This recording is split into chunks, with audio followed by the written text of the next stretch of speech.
Hello dear subscribers, they'll tell you how you can also just try to how you can fix your problem on Instagram when you just try to like someone and you receive error, you can't do it. So first thing, it could be a temporary block from Instagram, so you need to wait some time until Instagram automatically unblock these actions for you.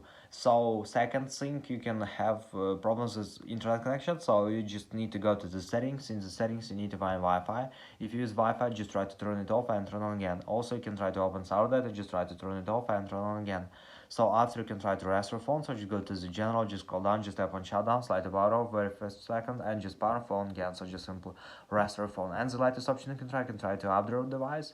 So just go to the settings, just open general, just open software update, and if you see here available update, just tap on download and install, and wait until it will successfully installs latest updates for your iPhone. So thanks for watching, have a nice day, subscribe to my channel, click like and bye.